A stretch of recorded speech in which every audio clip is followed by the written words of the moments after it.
Ladies and gentlemen, welcome to the era of peak Bumrah.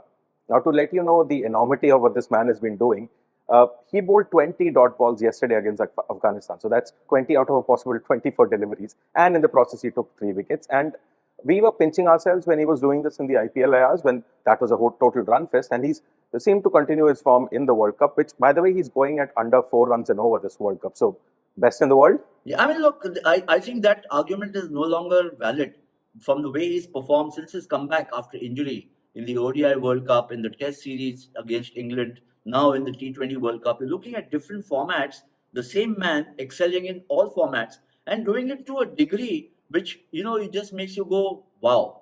So I think Jasprit Bumrah, without a shadow of doubt in my mind, is the number one bowler in the world, not just the fast bowler, the number one bowler in the world.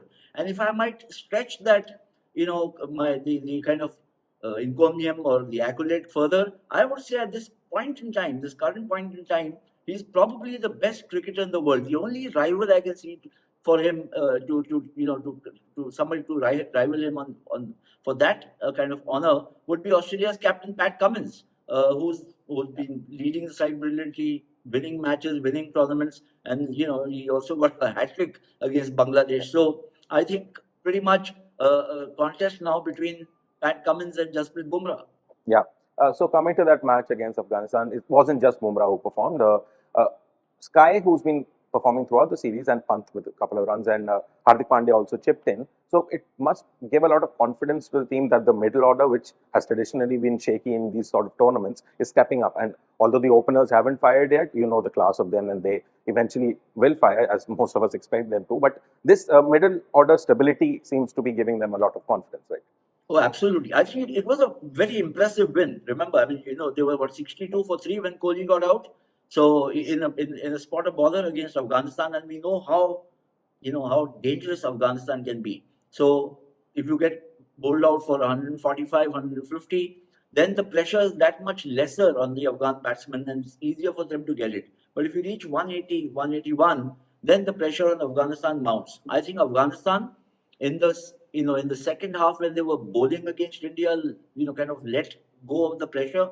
The last 10 overs went for 100 runs or plus, And then when they batted, the first 10 overs were pretty poor because they lost too many wickets. Having said that, it redounds to the credit of the Indian middle order, as you mentioned, for forging that partnership between Surya Kumar Yadav and Hardik Pandya, and then taking the score way beyond 150. And then, of course, India's bowlers, the fast bowlers, Arshdeep also, he just brings so much more potency into the attack with his left arm swing and seam movement that he gets.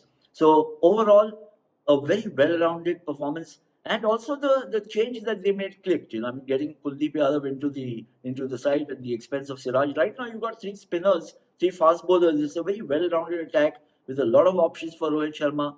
The only thing one could say is that Shivam Dubey hasn't really fired to the extent one may have expected. But remember, India have got solid backup there. I mean, they've got Sanju Samson waiting in the wings, as also Yashasvi Jaiswal. If you need to shore up the batting a bit. But overall, a command performance, a great all-round performance by India. Yeah, and after that win, India went to the top of the table for a few hours, and then Australia beat Bangladesh by an even bigger margin, and Australia are now top of the table. So I wanted to kind of ask you, who are the teams that have impressed you most? So Australia have been unbeaten, India have been unbeaten, South Africa are looking really good. They had a sort of a fight against the US, but they've been all round looking really good. West Indies were looking really good until they lost to England, and England, on vice versa, were looking almost knocked out of the tournament because of rain, but then they had a really commanding win again. So, who are the teams right now for you at the top? So, Anirudh, if you remember, the teams we had picked, or at least I had picked before the start of the tournament, were India, Australia, England, and the West Indies, with Afghanistan as the dark horses, or the dark horse. But Afghanistan, I think, big defeat against India. They come up against Australia. Of course, they've also got a match against Bangladesh in the same pool, in the same cluster.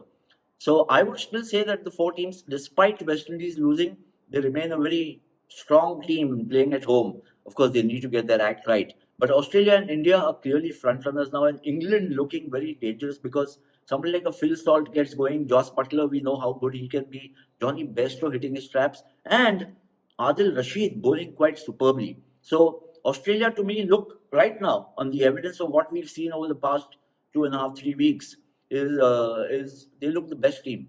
The batting is looking extremely strong. Adam Zampa is bowling really well as a spinner. A formidable pace attack. Pat Cummins, Josh Hazelwood, Mitchell Stark. Even Stein is getting some, picking up a wicket or two every now and then. So Australia, to me, are looking the best side so far. India, followed by India. England have come surging back into form. So this is getting to be a riveting Super 8, stage of the tournament. Uh, and don't discount South Africa. I mean, I say that because this format can be extraordinarily, unpredictable. So having huffed and puffed past the US, one might discount South Africa, but they've got, they don't have great all-round strength like Australia and India have, perhaps even England.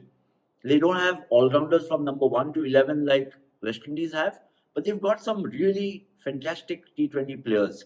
Klaasen, Aiden Markram, these are Hendricks. Then you've got some really good bowlers. So don't discount them. A brilliant fielding team.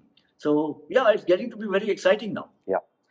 So lastly, now India's next match is against the Bangladesh on Saturday, and the more important match, the one against Australia, with your two top teams going against each other. That is on Monday, and we'll get back to you after that. So yeah, that's it for this episode of Sports Room. We'll see you next time. Thanks, Anirudh. Take care. Bye bye.